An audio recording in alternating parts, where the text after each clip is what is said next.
Well, good morning and welcome back to the Career Lab podcast. We are so happy to be back. Career Lab is the podcast that features America's career coach, Julie LaCroix, the one and only.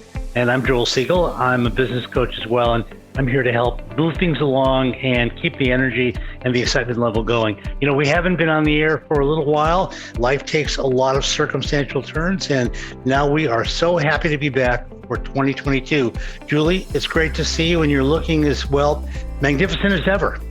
Thank you, Joel. It's great to be back here on Career Lab with you. We have a super exciting guest today. We certainly do. And we're going to have a super exciting show throughout the year. Just a couple of things about what we're going to be doing. As we did last year, we're going to have some guests like our guest today who are well known and experts in their field and really have some important things to say about the developments of work and careers. As you know, after the pandemic happened, our show began to take on a little bit of a different tone, and Julie was able to share her expertise at a more general level with a lot of guests and a lot of the clients about how they need to navigate and deal with today's economy and tomorrow's economy and what's happening. So anyhow, it's great to be here. Julie, it's great to see you. Julie, have you been doing well the last couple of weeks? I have been doing well. It was an incredible holiday season with kids home from college, and my parents were both sick, so a lot fell on me, which actually made it, a little different. Hosting everything and cooking my meals. It was fun. We had a house. I know you were busy. I had to book an appointment just to get a phone call. So I know that's when my lovely friend and partner are busy. Well, let's get started with today. Again, everyone, welcome to Career Lab. It's great to be here. And Julie, perhaps you'd like to introduce our very special guest. Sure, I'd love to. Well, hey, everybody. Today, we are delighted to welcome Ken Coleman to the Career Lab podcast. As you know, Ken has a syndicated radio show. He works with the Dave Ramsey organization as a career guru. And his From Paycheck to Purpose book is hitting the shelves and doing very well. We're going to hear a little bit about that today. And then more specifically, drill down on this incredible study, the study on work and what the future of work is and what the turnover rates are and why, and what are some of the economic drivers motivating people to change jobs at this very point in the economy. I think there's a lot of useful information in there as well as in his book. So thank you for joining us today, Ken. I'm thrilled to be with you. Thanks for having me. Yeah. So we're both kind of career gurus and in a sense, probably have a little bit of a different approach in how we help individuals. But, I always love to hear how my colleagues approach a client case, how they approach their thinking about the current economy, because, career counseling is a complex process between understanding an individual's personal life and personal situation, how they view the world, and then what the career drivers are. And then you have to stick it in the economy at that moment and what's really happening in the labor market. So there's a lot to think about. Career counseling, I know to a lot of people sounds really simple, like, oh, you just go to college, you get your major, and then you get your job. But there are so many different layers to it. So I'm super thrilled to hear how you have, I want to learn how you simplified these key messages that we need to get out to people in a little hardbound book. How did you, tell us about those key points in your book and what you like, what your real message is for people. Yeah. Well, my philosophy is very simple. And then the methodology is born of the philosophy. And that's what we unpack in the book. The philosophy is very simple. I just believe that every person on the planet was created to contribute through their work. I don't separate relational and professional purpose. I think they're inextricably connected because the common denominator in those two areas of purpose is the person, the individual. And so I believe that, yes, there's relational purpose, whether you're a husband, a wife, spouse, parent, friend, child, whatever, coworker. There's all these relational roles that by who we are and by virtue of our relationships that we fill. And so there's purpose in those roles. But the predominant worldview of work, and I don't even know if it's predominant, I think it's really the only true worldview of work that I think has grasped the world. And that is that, we work to live. In other words, we work to provide. We get a paycheck, and that paycheck allows us to live and survive. And if there's a little bit left over to make some memories, well, then great. That's the predominant worldview of work, that it is a utilitarian function. I absolutely wholly reject that idea. I actually think that we live to work. Now, I'm not talking about being a workaholic. What I'm saying is, if I replace the word work in that sentence and I say we live to contribute, we were created to contribute relationally and professionally. If we begin to see work as not something that we do just to provide, and we absolutely need to provide, that's the word paycheck in the title of the book, but we also work to contribute. That's where the word purpose comes in. I believe that we should have money and meaning. We should be making income and impact. And so if we begin to see work as a way for us to contribute our unique kind of stamp on the world, to make a difference in our own unique way, then we begin to see work as something totally different. And so that's the philosophy. Now, the methodology that we unpack in the book, as you know, are 7 stages. And I use the word stage very purposefully because I believe it's like a climb. If we think of words like a dream job, which is very intimidating to people, you have to be able to bridge the gap for something big like that, from where they are to where they want to be. And so the 7 stages: get clear, get qualified, get connected, get started, get promoted, get the dream job, give yourself away. It creates for people a process, a clear path, so they can see, wait a second, yes, this is big. Yes, it can feel daunting and intimidating, but in reality, if I have a clear path and I can see how to discover what it is that I want to do and why I want to do it, and I can see that there is a path for me to be able to do it, now you got more people willing to go, okay, I see that there really is purpose there. And so, I could keep going and going and going and going and going. I won't do that. But that's what's going on. And I'd say one other thing here on why I'm so passionate about what you do and what I do and why I wrote this book. You've got this worldview of work that I unpacked just a moment ago, but you've also got this other perfect storm. There's these 2 storms that are colliding and creating so much negative outcome in our world today. And that is that the education system has been outdated and broken for some time. It's splintering as we speak. And it is big business. And we've seen higher education and even K through 12 education become a marketing tool. And it's become big business. And we've been told a lie for decades that college is the only way to success. And it's just not true. And as we see the economy continue to evolve, we're seeing that message become less and less relevant, and the data bears it out. Teachers are leaving in droves. Principals are resigning. Kids are not signing up for college. We're seeing tuition explode, student loans explode. 50% of the graduating class of 2021 took 6 months to get a job in their given field. Companies are now training people for their jobs. College education not required. It's happening all the time. This is going to continue to happen.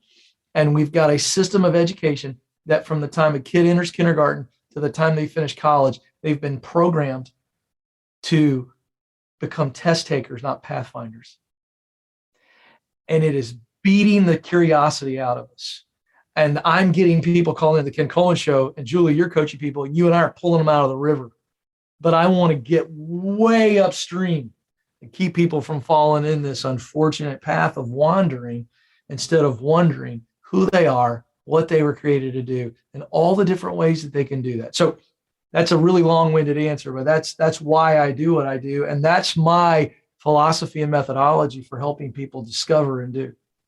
I love that methodology. It aligns so well with some of the core career theory that we study and employ when we're counseling people. I have probably more of an academic approach, just having kind of come through the clinical side of career psychology. It's important to point out, you're actually a career counselor. You've done all this academic and training. I'm a guy that lived it. And so, I'm a guy that was on purpose and going for a path in politics. And at 32, realized that's not it. And it was really confusing. And so, I love to hear you say that it is, it makes sense because, again, I'm coming from a real world approach of how do you figure out who you really are and what you're supposed to do. And so it is a simple plan. First of all, Ken, I love that you have a 7-step process. Anybody can follow a 7-step process. So for anybody who's out there confused about where to start in your career problem, pick up the book. I'm sure that you'll find you're on step 2 or step 5, or you need to go back to step 4.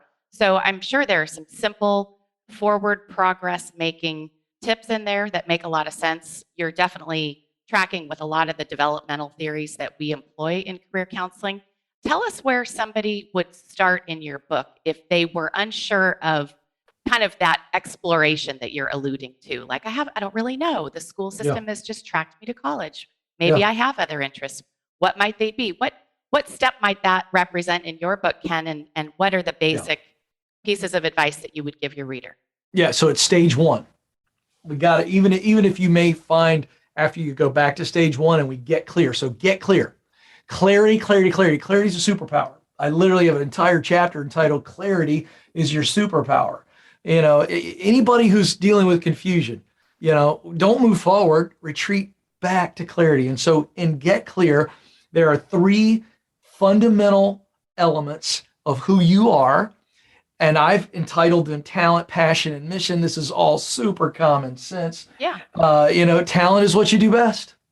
Hard skills, soft skills, otherwise known as people skills. Sometimes people don't recognize what they are.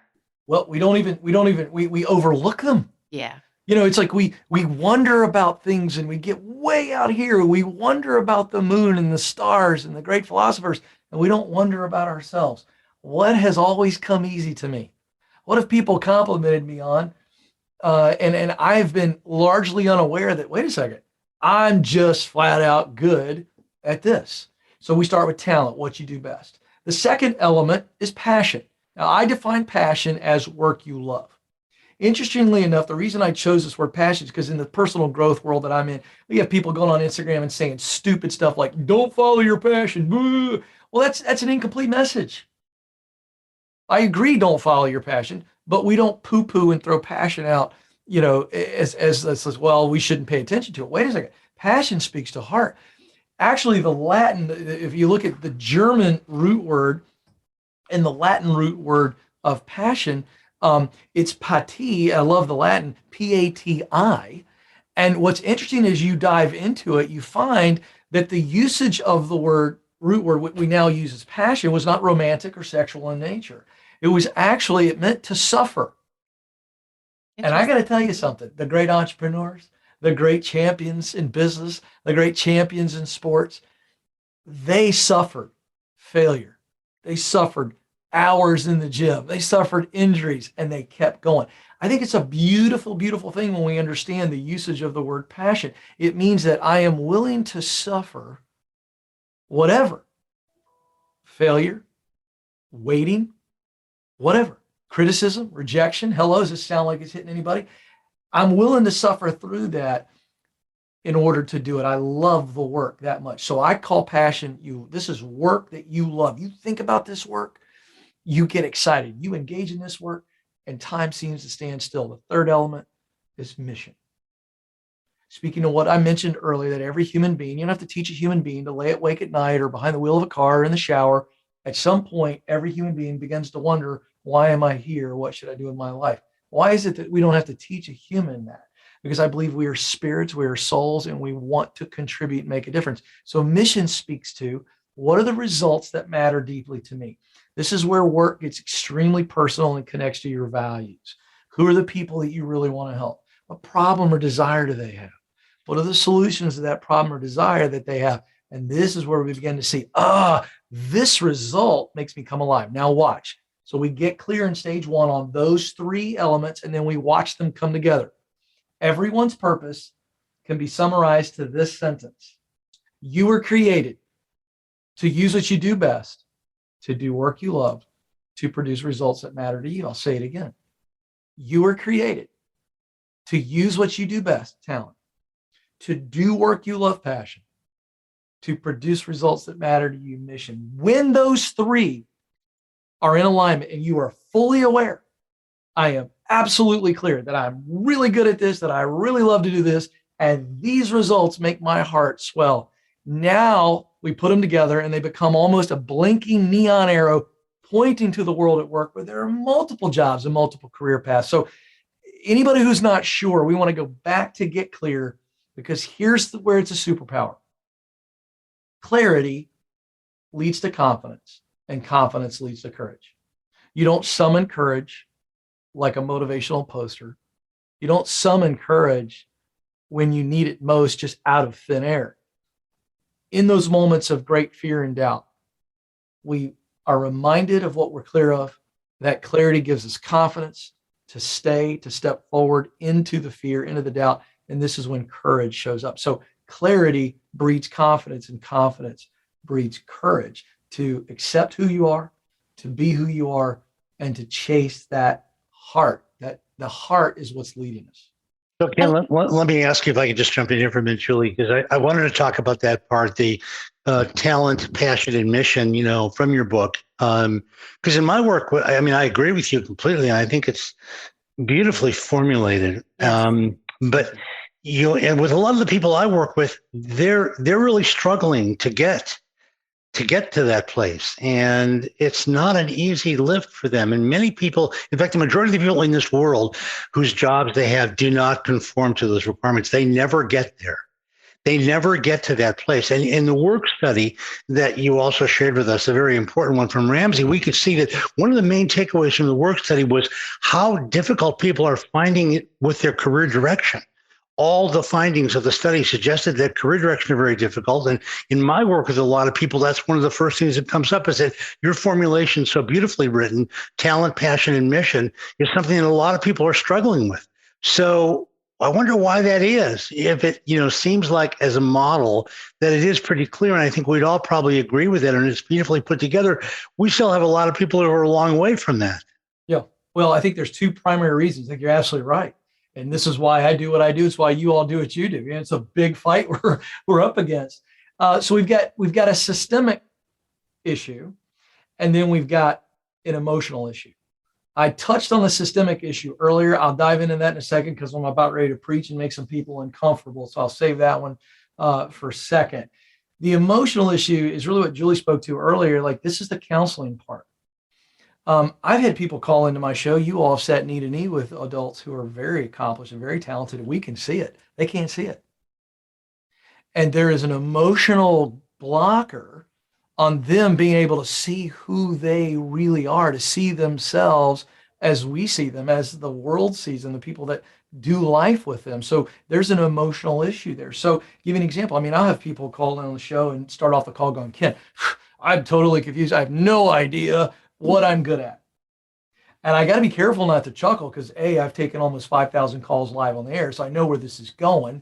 But B, I want to be sensitive to the fact that this is a very normal human being that's very, very talented and has much to offer, but is in that moment where they're expressing that to me, what they are really saying is, I don't think enough of myself to be able to identify something that I would say I'm actually good at. That's what they're really saying. So what I inevitably have to do there is go, where's that voice come from? Who said something to you? This could be as simple as, like a caller I got recently, a lady said, Ken, I always wanted to work with horses. I wanted to do therapy with horses and help people with horses. I wanted to be in any kind of the equine industry. I just always wanted to be in horses. And my dad said to me one day when I was 18, he said, that's just not a stable career. You need to go to college. And he unwittingly crushed her heart. That's the worst thing you can say to a young adult. 100%. And you guys have been there. And I went live on the air. I went, how did it make you feel? And she went into tears. She broke live on the air because I took her back to being 18 years old and took her back to a point of pain from a person of great influence. Her dad's not the bad guy. He's not Darth Vader. He didn't mean it, but this is what's going on. I'm going to touch on this in the second answer. So moving quickly, what's going on with people, the reason they don't see this, they don't see themselves as talent, they don't see themselves as unique, they don't see themselves as valuable, is because something has been said to them, as that example, something has been done to them, whether they were bullied, whether they were embarrassed, whether they were abused verbally, sexually, physically. Listen, when people don't see their value, they don't believe they're valuable. She probably has a lot to offer the equine industry. Even today with it undeveloped, she's got that natural aptitude for it. And, Ken, I'm right there with you. It shocks me how much bad advice is given by well-meaning family and friends. And you The never, number one source of doubt. yes, for any reader or listener, of any of the products that are coming out of my office or Ken's office, if you are talking to somebody under the age of 25 and they seem like they might want to explore something that's a little bit random, say go for it. Because they're going to find more about themselves and more answers as to what their true path is if you let them run with something. They'll come back if it's not right, or they'll find a hole and pursue it and run further. So please take Ken's advice here. Parents, 100%. zip it. Let her ride horses. Hi, this is Joel from Career Lab, and we're glad you're enjoying the show. Gotten a lot of great feedback from our listeners. You can find us on Apple Music and wherever you get your podcasts. Like us and enjoy the show. During the next several episodes of Career Lab, we are going to be tackling issues related to employment during COVID times and after COVID times. And we know this is a huge topic for all of us and everybody out there. So stay tuned. We're going to have some incredible information, guests and callers, and more stuff to find out about how you can manage during this time. So we look forward to meeting with you and having you listen to the podcast. Take care. All right, so here's the quick sermon. The second factor is systemic. Our public education system, well-meaning, but it was designed, if you look back in the history, go do your own history lesson, you nerds out there. We're talking about a post-World War II environment where it was essentially daycare, because women were the massive force that equipped America to win the World War. Women, they came to work, they created the ships, the tanks, the jeeps, we all know the story. Well, it lifted a ceiling that had existed. Women went to work. They could make good money. So education was a form of childcare, but it was also an education that was designed at the time to create a basic utility-based education process that created adults basic education for the type of jobs that existed, where people were working the same job for 35 years in a plant and whatever, and things changed. So what has happened is the kids these days, they go to school. And by the way, since the 50s, 60s, when this thing really takes full effect and we begin to modernize and kind of streamline our education philosophy in America. And again, what happens is we are being turned into test takers, not pathfinders. Everything is about memorization. Take the test. There is no exploration. You go to some of these private schools where there is a very creative approach, a very customized approach to learning. And so you get a kid who's never been told to explore. The kid's been told, hey, be quiet, pay attention, do your homework, and score well on the test. And so what happens? We test these kids. They get a test back. And what does the kid do? What does the parent do? What any human would do in this current environment. We look at how many did I miss? There's nothing in there about creative thinking and exploration. And so now these kids are coming out of grade school into middle school. By the time they reach the 8th grade, they're asking 2 to 3 questions a day. This is from the University of Michigan, a study. Juxtapose that with them being toddlers. When they come into the world, they're asking hundreds of questions a day. And we're beating the curiosity out of them. Then by the 9th grade, massive cultural pressure. Every quiz grade counts, every attendance counts, all of this about your record.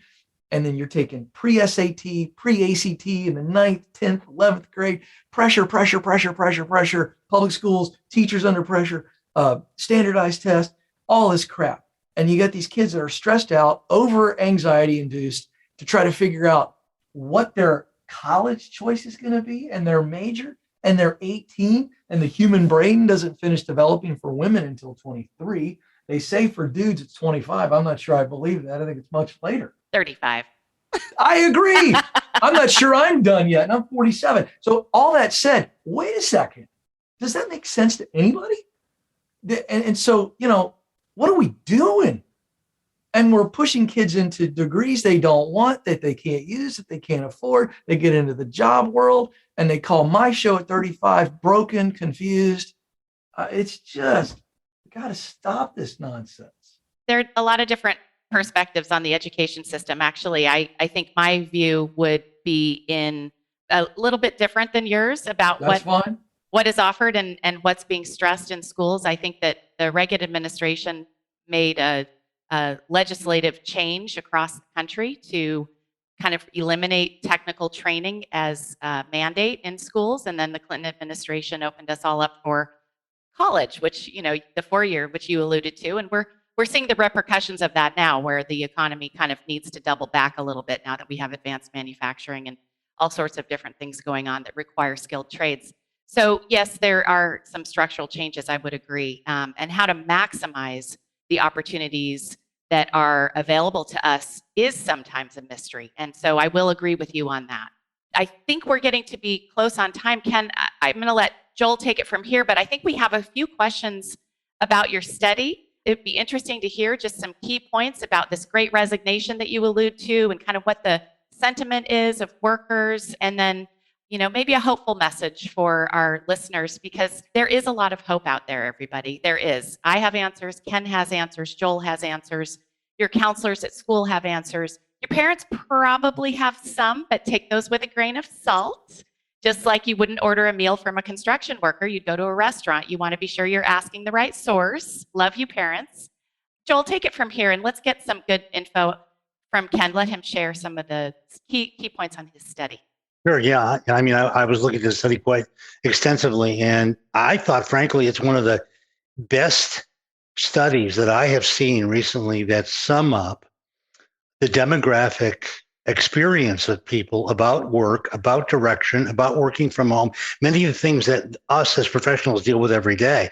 So, you can zoom in on any part you want. Again, what I focused on earlier, Ken, and I'd love you to speak to it, would be that taken cumulatively, the responses of all of those 1,500 or so respondents to the study seem to indicate that career direction is a lot more fluid than it was before. And it seemed like people have become fundamentally unsettled by the pandemic and the economy, and they're now willing to look at career working from home, working at all, changing jobs, quitting jobs, getting new jobs in ways they weren't before. Why don't you take it from there? Yeah, it's been very interesting. We did this study, and we did it kind of in the backside of that first year of the pandemic. So it's fascinating. We're going to do it again because I want to see what are the shifts coming out of the pandemic. But I think a couple big takeaways, and we've seen some data come out since our study that are very interesting. So I would just highlight this: the pandemic itself was the greatest force change that we've ever seen in our modern world. I mean, it just is. I mean, in a matter of days, everybody went home. There was unbelievable uncertainty. We were seeing tickers across the screen about how many people were dying. So we had professional uncertainty, personal and medical uncertainty. Our kids were coming home from school. Everybody was at home. Our world in which we knew it was stopped just like that. You all know as professional counselors and coaches that change, I think, is the greatest fear that humans have, because it really involves the unknown. The unknown's terrifying. And so I think that happened. So you had all this change forced on them. And so you didn't have a choice but to adapt. It wasn't like I'm not going to deal with it. No, you had to. Then as we saw the pandemic kind of stretch, and depending on what state you were and what political party and your point of view on things, the reality is things kind of stayed in that season for a while, and people then didn't just adapt. They made full philosophical changes. They were like, man, I really like to work from home. We saw a huge swath of people going, I'm never going back. I'm not going to go work for you if you're going to make me come back. And I like this work from home thing. I want to do that. 52%, that's what your study found. 52% of workers whose job couldn't be done remotely would actually prefer fully remote work. And there's those of us extroverts who like to go into the office and socialize and collaborate in person, face to face. And then there are some of us at home that like our bunny slippers and the feeling of efficiency that we can do in our home office. So it's an interesting number, Ken. It really is. I wonder if it would be changed now, now that we've all acclimated to it for a year or two. I think it's holding pretty steady. The great resignation that you mentioned, that was really a term created by a few economists, and I've done several, media hits on it.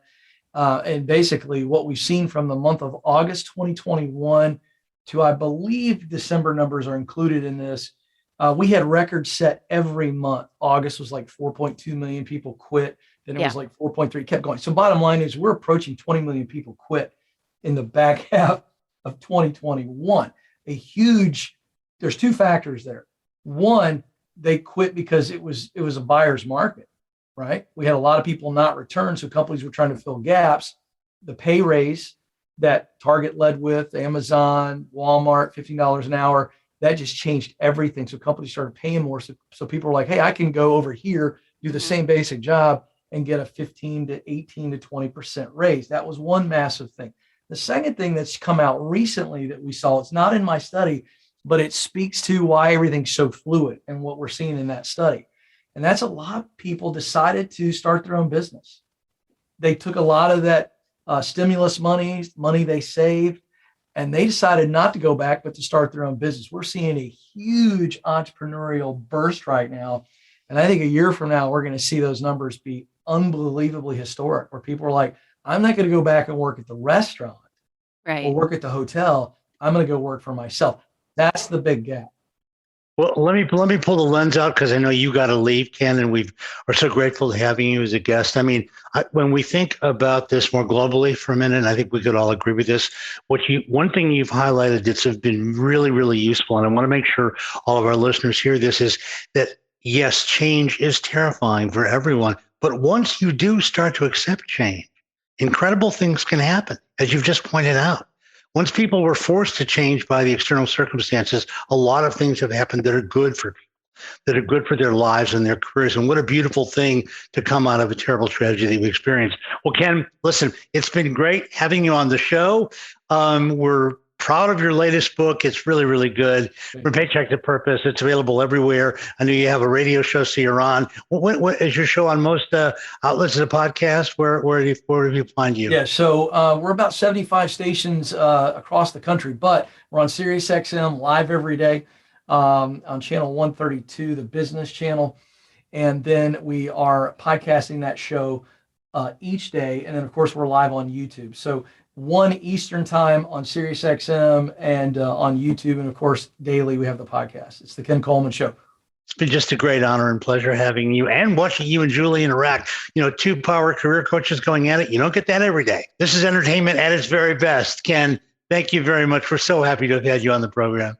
Ken, I would like to, I know I speak on behalf of the entire community that you and I are both involved in, of career coaches and counselors. Thank you for your contributions to our field. And for all you listeners and readers out there, if you can't find the answers you're looking for, you've got 3 people and an entire community of others behind us who can help you find your way. So go pathfinding. That's the message for today. Thank you, Ken Coleman.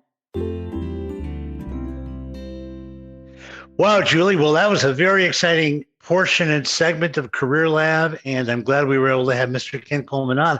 You know, it was very interesting. We let Ken talk a lot about his book, obviously, because he's our guest, and he had a lot of important things to say. I'm interested for your take and mine on some of the things you talked about. I think that, you know, Ken he really has an excellent intuition. There are certain theories that the field of psychology has studied and peer-reviewed and published to help people like Ken and me and the other career counselors and coaches in the country guide and navigate our clients through the decision-making process and the exploration process and the job attainment process. And his interpretation is right on. It's a little bit different, and that's what you want. You want everybody to have a little bit of a different approach where those approaches fundamentally tie to a similar thematic process. And his 7-step process is right on. It really is developmentally. And I'm sure that anybody who feels a little bit stuck or confused or disoriented in what the next step is, they may not get specific advice out of the book, but they're going to be able to extrapolate some good ideas for how to get from lily pad A to lily pad B, and then so on down the 7 steps.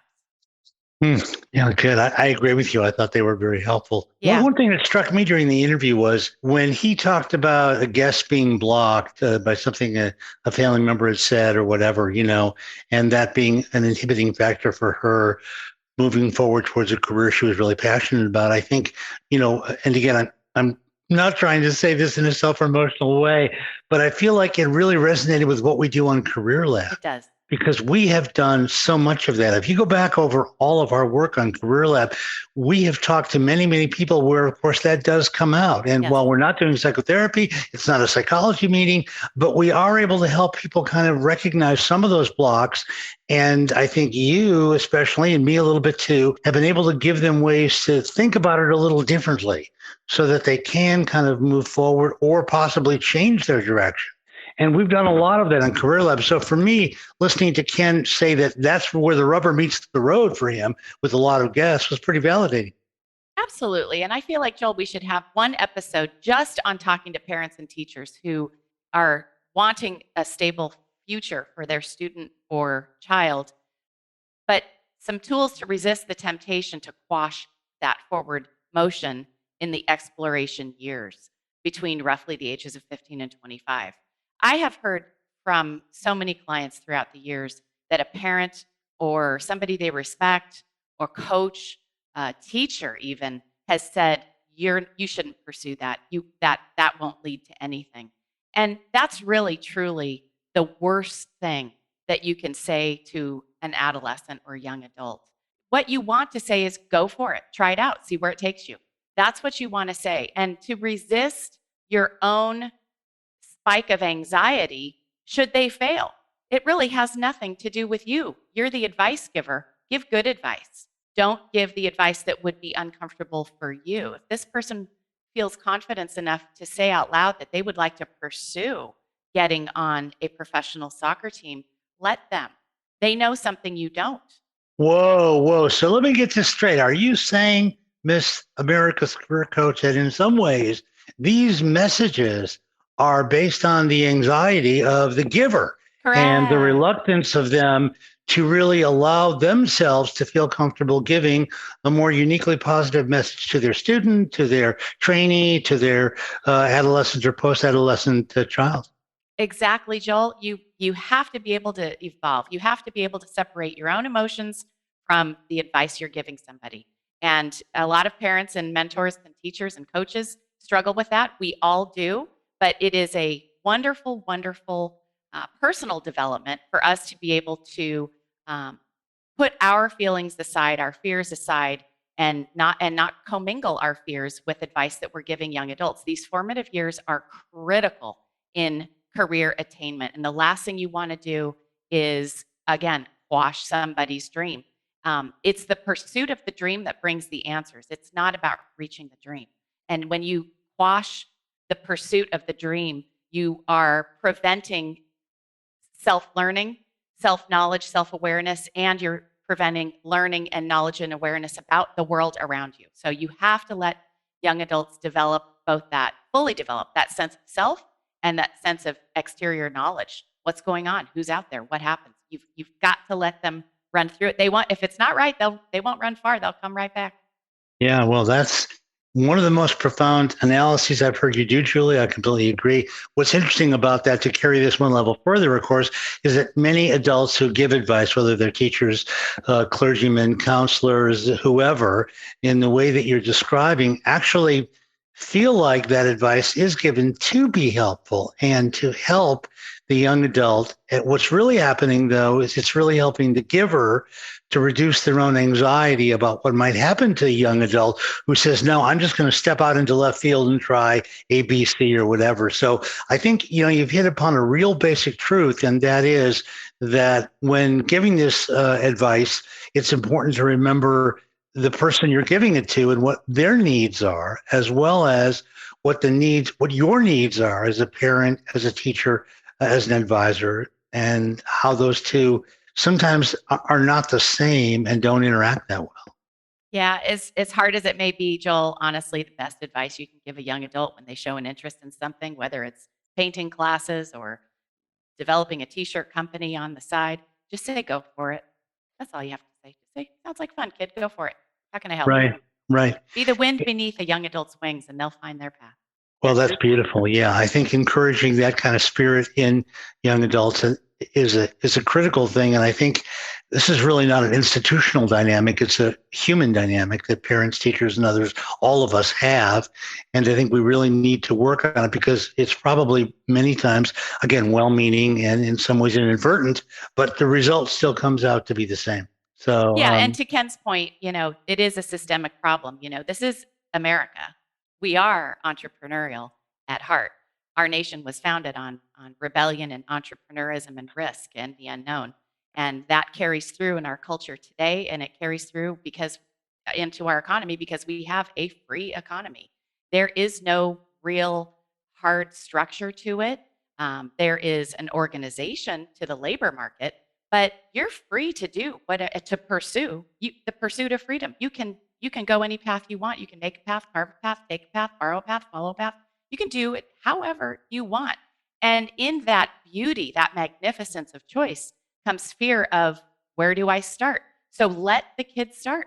Push, just blow wind beneath the wings. They'll find the path. Well, I think everybody would agree with that. This has been a great show. And, Julie, I'm really glad we had a chance to do this breakdown session and follow up, because I think we uncovered something that I'm hoping our older listeners will really think about and relate to. And it's not as easy as it seems, because a lot of these things pop out of our mouths before we even know that we said it. And you probably don't want to do that, kind of thing always happens. But it's been great to talk about it, and especially to talk about it with my wonderful partner, America's career coach, Julie LaCroix. So we're going to wrap up this episode of Career Lab. We will be having some great guests and some very interesting callers this year. Please look for Career Lab wherever you get your podcasts, Apple, Stitcher, Android platforms, any kind of platform. We're on them all, and you'll see our beautiful images, and you'll hear all the wonderful things we talk about. We have many, many episodes of Career Lab that cover a lot of these dynamics. And, I just want to say that sometimes it might be great for all of you to go back and listen to a previous episode, because we cover a lot of career challenges that are still very relevant today, and they're all in there. So go out and get them. And Julie, we'll see you soon on the next episode of Career Lab. Bye, Joel. Bye, everybody. Bye-bye.